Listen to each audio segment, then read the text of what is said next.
Our Matters of the Heart series continues this morning, and today we're turning away from purely looking at heart disease to instead looking at matters of the romantic heart and how it can be affected by hormones and menopause.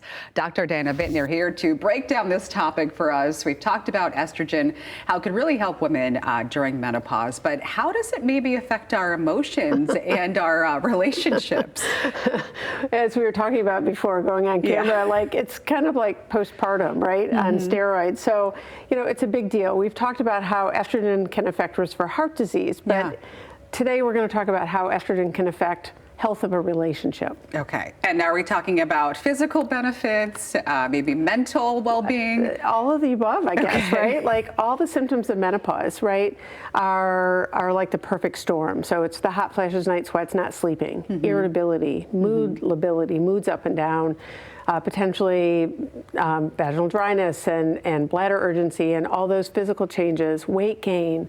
It's, you know, it's a big deal. And so a lot of times these symptoms make a woman feel really isolated and alone and doesn't know what to do. And, you know, her partner might ask her, what's going on? What do you need? And she's like, I don't even know. I don't even know what's going on with me, let alone how I can help you help me. Yeah, hard to explain it to your partner when you're like, what's going on? Still try to experience it and get through it yourself. So this can really take a toll on a lot of relationships. We know a lot of people maybe divorce around the stage of life or leave the workforce. Yeah, I never really, you know, it never dawned on me. I had a patient who said to me, if I had known these things, I wouldn't be divorced. It was like, oh, that's like a sock in the gut, right? Yeah. And 10% of women leave the workforce in menopause because the symptoms just become too much. And here they are at the height of their career and, you know, just an amazing group of women. And, you know, it's difficult. So women deserve to know like, really what's going on.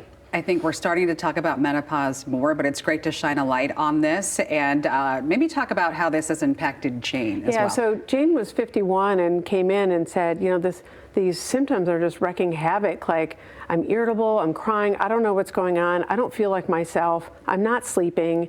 You know, in terms of intimacy, it's not happening, and that's creating a wedge. Like, all these symptoms were creating this wedge in our relationship, and her husband's like, we got to get this figured out. And so she came in and said, you know, help.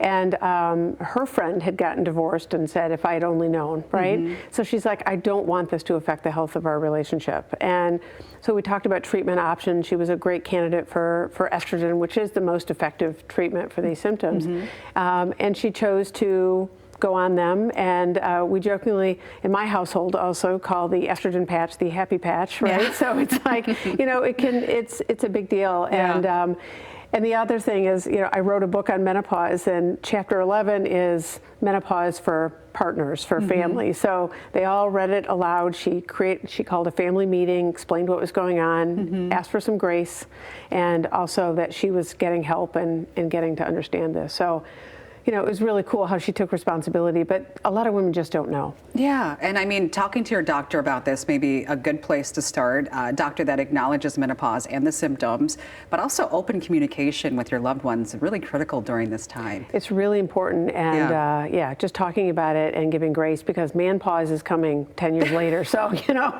we got to help each other. I think we need a segment on menopause. I need to hear more about that. What's your takeaway tip? Takeaway tip is take these things seriously. Like, go home, be with your partner, take menopause seriously, and have open communication. Just bottom line, know that you don't have to suffer. All right. Dr. Bittner, thanks so much. We always appreciate talking to you. Thank you.